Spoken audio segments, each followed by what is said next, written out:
Hello my YouTube family, welcome back to my channel. I hope कि सब लोग अच्छे होंगे। मैं भी अच्छी हूँ। सुबह सुबह का ब्लॉग है और सुबह में सारे काम ख़त्म करने के बाद जो काम शुरू हो जाता है, पूजा पाठ कर लो। और कभी कभी क्या होता है कि जैसे सुबह स्नान करने के बाद पूजा पाठ कर लेती हूँ, फिर खाना बनाती हूँ। अगर किसी दिन बाई चांस सो गई, लेट में सो के जगी, तो जब सो के लेट में जगती हूँ तब ज़्यादा दिक्कत हो जाती है। तब ना होता क्या है कि पहले खाना बना लेती हूँ और छत पर से आती हूँ, जल वगैरह चढ़ा के फिर उसके बाद खाना बना लेती हूँ, तब पूजा करती हूँ। तो अभी फ़िलहाल मैंने मतलब खाना बनाया और हस्बैंड को भेज दिया, फिर उसके बाद हम लग गए पूजा पाठ करने में। तो पूजा पाठ करने के पहले तो होता नहीं है कि घर की साफ़ सफाई तो हम कर लेते हैं, मंदिर की क्या साफ़ सफाई नहीं करेंगे। तो फिर हम लोग यहाँ पर कभी टाइम रहता है तो डीप क्लीनिंग कर लेते हैं, कभी टाइम नहीं रहता है तो जैसे टाइम रहता है बस वैसे ही साफ़ सफाई हम कर लेते हैं, चाहे घर की हो चाहे मंदिर की हो। फिर उसके बाद हम मंदिर की साफ़ सफाई करी, फिर उसके बाद हम यहाँ पे अब भगवान जी को स्नान करा देंगे, कान्हा जी को। मैंने एक ना रील देखी थी, उसमें क्या था कि उस टाइम माघ मेला भी चल रहा था और माघ मेले के जस्ट मतलब कुछ दिन बाद ही था। जैसे कि पूर्णवासी बीत गई थी या नहीं बीती थी, ऐसे कुछ मतलब था। उसमें क्या था कि एक औरत नाव पे बैठी रहती है और कान्हा जी को लिए रहती है। तो मैंने सोचा कान्हा जी को लेके ये स्नान कराएगी बीच धारा में। ऐसा मैंने अपने मन में सोचा उस रील को देख के। फिर उसने कान्हा जी को गंगा जी में डिप करके फिर निकाला, फिर निकाल के फिर जी को फिर गंगा जी में ऐसे डिप करी और फिर गंगा जी में छोड़ दी। तो जब वो फिर हाथ तो ऊपर करी तो कान्हा जी नहीं थे और कान्हा जी मतलब गंगा जी में विसर्जित हो गए। तो मुझे बहुत ज़्यादा बुरा लगा इस चीज़ के लिए मुझे बहुत ज़्यादा बुरा लगा। सच में बता रही हूँ कि ऐसा क्यों उसने किया और क्यों मतलब अपने भगवान जी को उसने विसर्जित कर दिया। तो मुझे बहुत बुरा लगा। तो उसमें बाद में मतलब लिखा था या शायद बोली थी, ऐसा कुछ था कि मैं कान्हा जी की सेवा नहीं कर पा रही थी, तो इसकी वजह से मैं कान्हा जी को विसर्जित कर ली। लेकिन मतलब मुझे बहुत ज़्यादा दुख हुआ यार, कान्हा जी को गंगा जी में क्यों डाला। जो है चश्मा ना लगाया करो। और चश्मे के बिना जो पहले मतलब बहुत पहले से जुड़े हैं, जब से मैं जर्नी स्टार्ट करी हूँ तब से जुड़े हैं। तो मैं फ़ैन चलाई थी, इसकी वजह से आवाज़ नहीं गई होगी। कुछ जो है खराब गई होगी, हो सकता है आवाज़ कुछ ख़राब गई होगी, कुछ नहीं बहुत ज़्यादा ख़राब गई होगी। तो उनका कहना था कि आप पहले मतलब जो चश्मा नहीं लगाते थे तब ठीक थे। तो जफर जी धीरे धीरे उम्र तो बढ़ती ही जाती है, अब इसमें क्या ही कर सकते हैं। बट जफर जी का भी कहना ठीक है, गलत नहीं कह रहे थे। लेकिन जफर जी ये हमारे हाथ में नहीं है, इसलिए हमें लगाना ही पड़ जाता है चश्मा।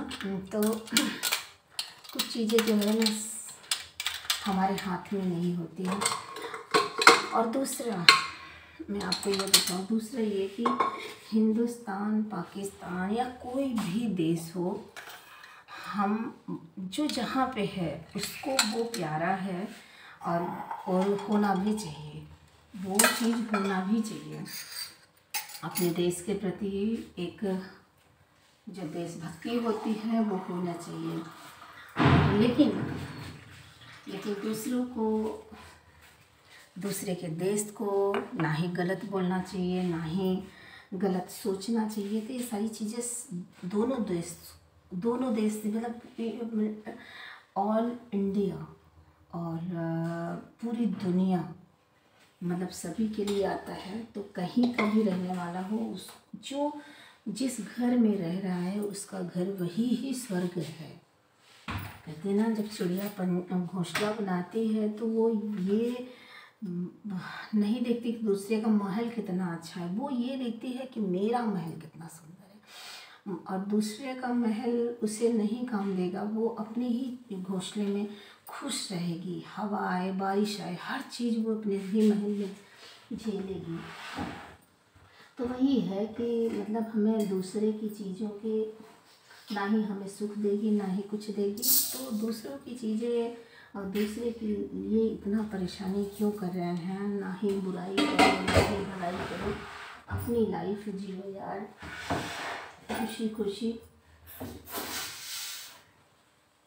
दूसरे को खुश रहने दो और अपना भी खुश रहो।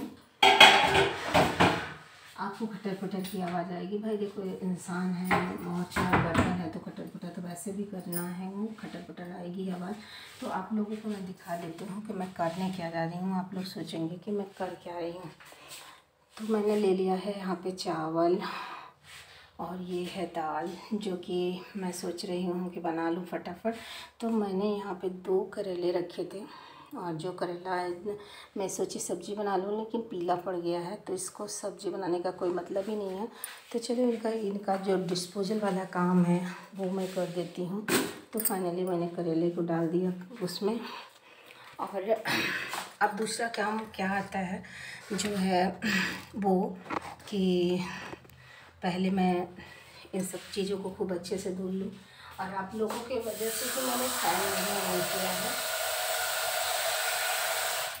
कि आप लोगों को दिक्कत ना हो वीडियो में। अक्सर लाइव वगैरह में हो जा रहा है, लेकिन तब भी मैं कोशिश करती हूँ बचाने की कि जितना हो सके उतना फ़ैन मैं ना चलाऊँ। लेकिन देखिए इतनी ज़्यादा गर्मी हो जाती है कि बिना फ़ैन के एक भी पल रहना मुश्किल हो जाता है।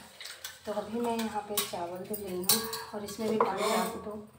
और मैं सोच रही हूँ कि इनको चढ़ा देती हूँ पकने के लिए, और ये पकता रहेगा। फिर मैं शाम के लिए बस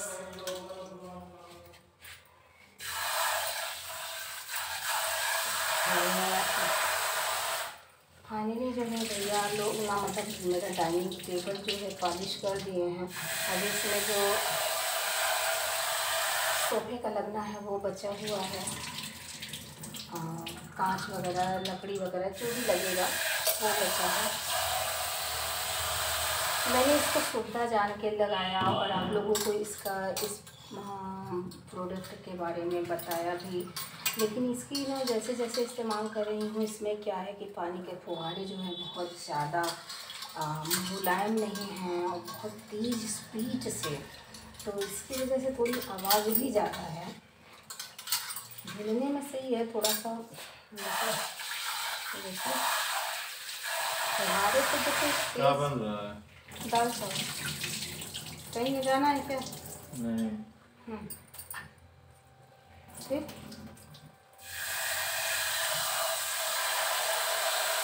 पापा क्या बोले हैं? प्रेम से झाड़ू लगाओ। अभी देखते हैं कैसे मेरा बच्चा। नहीं मारा पा वहां धुल पा रही हो। कौन? अल्लाह ऊपर में धुल रहे हो। धुल रहे हो क्या ऊपर?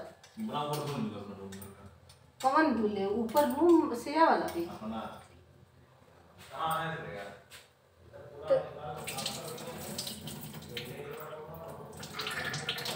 तो बेटे जी के वहाँ से पॉलिश हुआ खिड़की में, तो वो भी अपना धुले।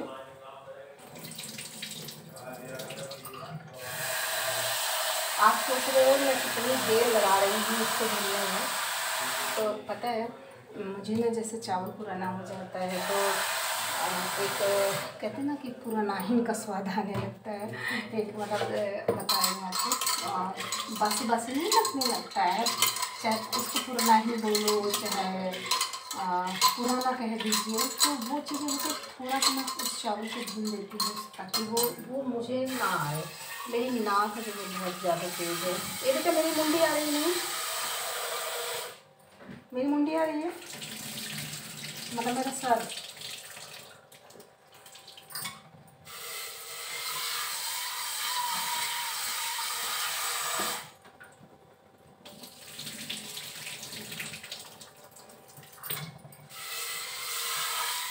बता नहीं पा रहे हो?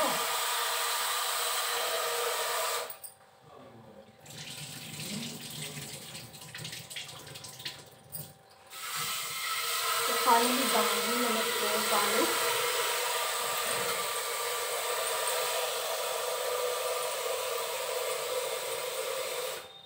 दाल भी मैंने 2-3 पानी इसको धुला है। तो दाल चावल मेरा धुल गया है, पानी भर गया है, इसमें नहा लिए हैं। नहाने के बाद ये क्या है, पानी वानी भर गया है। तो मैं कहाँ पे थी, यहाँ पे थी कि कोई भी देश हो, कोई भी जगह हो, सभी को अपना अपना जगह, अपना अपना देश प्यारा लगता है।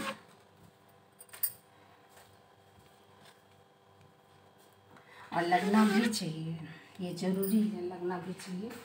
तो लेकिन ये है कि अपने अपने के लिए दूसरे को बुराई नहीं करनी चाहिए। ये चीज़ें हैं, चाहे वो घर की बात हो, चाहे कहीं की बात हो।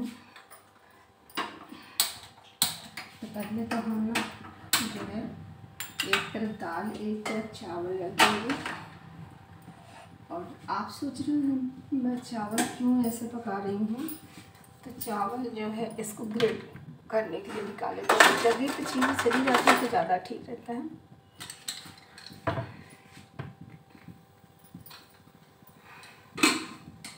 तो मैं क्या सोच रही हूँ, आलू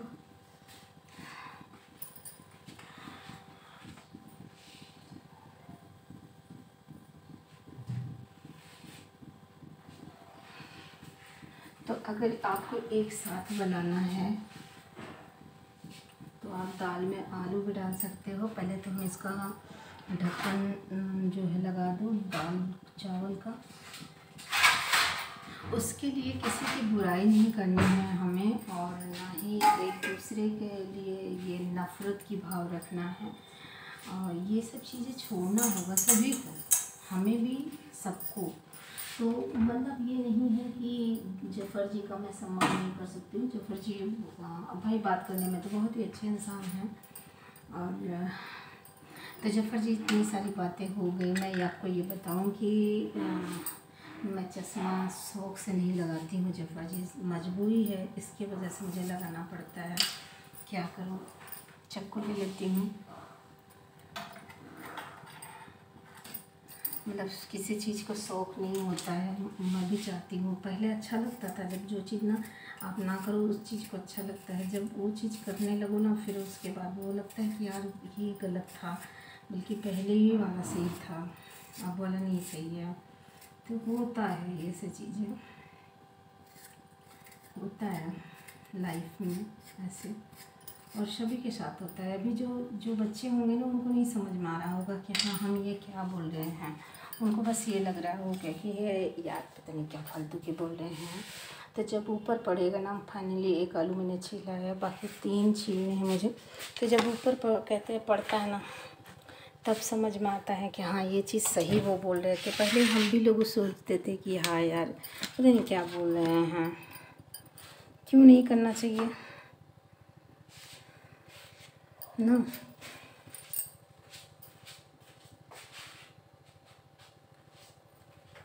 बिल्कुल करना चाहिए।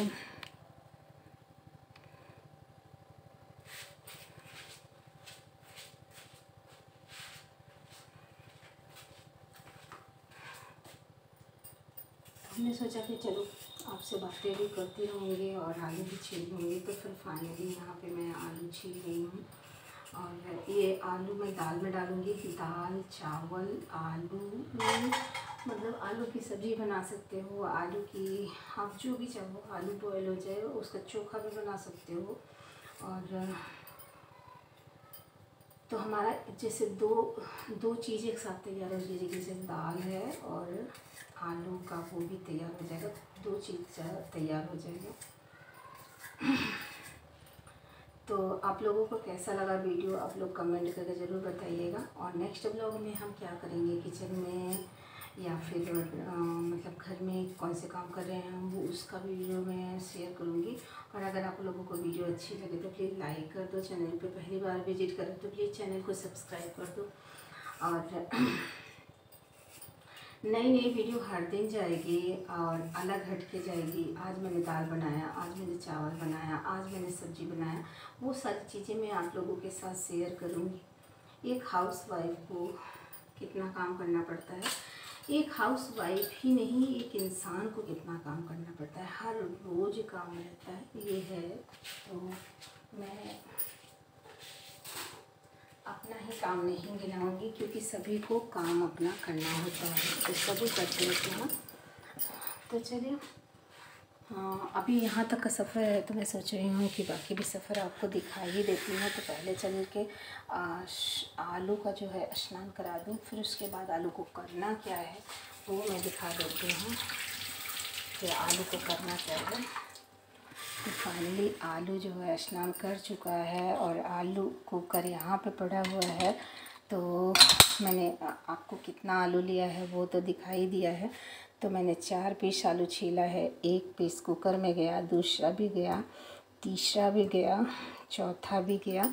फाइनली दाल में जो है यहाँ पे आलू भी मैंने डाल दिया और इसका झाग जो है ऊपर आ रहा है, तो इसको निकाल देते हैं। चावल भी देखिए पकना शुरू कर दिया है, क्योंकि पहले क्या था कि मैं बिना चिमटा के ठंडी में ये सब चीज़ें कर लेती थी, लेकिन बट चिमटा के बिना हम नहीं कर सकते, क्योंकि ऐसे देखिए चिमटा के बिना अगर हाथ डालेंगे ना तो सबसे पहले जो है हाथ जलने लगता है गर्मी में। तो चलो साथ में पहले हम चावल को एक बार चला देते हैं। वैसे को मैं ना कुकर में इसलिए नहीं पकाती हूँ क्योंकि मैं वो गलती आदत से पड़ी रहती है ना, फिर उसके बाद वो लगता है कि यार इससे से कर लो। और यहाँ पे देखिए दाल का जो झाग है वो ऊपर आ रहा है, तो हम ले लेते हैं एक दाल के पलटे और झाग को निकाल देते हैं। तो बस ऐसे निकाल रहे हैं, देसी तरीके से दाल बनाने की कोशिश कर रहे हैं। और जिस उसमें दाल हम बना रहे हैं ना, उसमें हम जिसमें हम चावल बना रहे हैं उसमें हम दाल भी बना सकते हैं। बट पता है गैस का फ्लेम थोड़ा सा हाई कर दिया मैंने और एकदम फुल पे कर दिया, और उसके बाद ये निकालने में थोड़ा आसानी हो जाएगी। तो अभी दाल के भी इसमें आ गए हैं पीस, और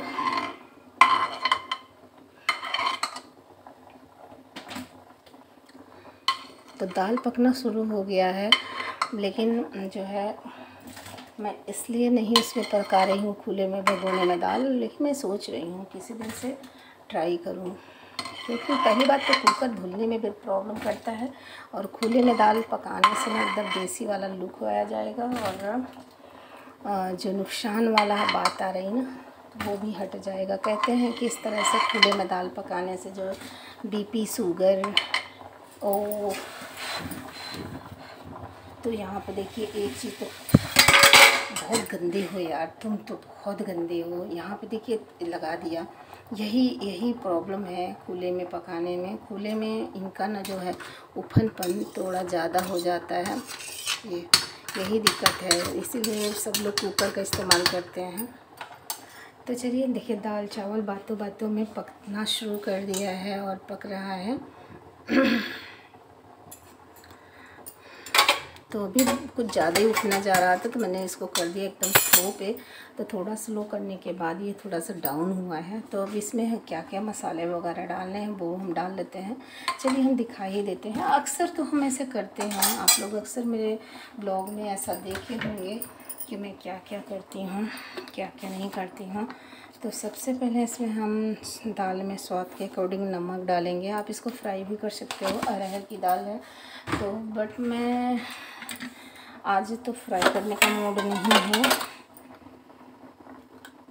अब देखते हैं, अगर कहेंगे तो फ्राई भी कर दूँगी। तो बस लगे हाथ इसमें डाल दिए वो हल्दी, और फिर उसके बाद हमने थोड़ा सा डाला मिर्च, और उसके बाद हम यहाँ पे डालेंगे और क्या पता है आम छीलेंगे।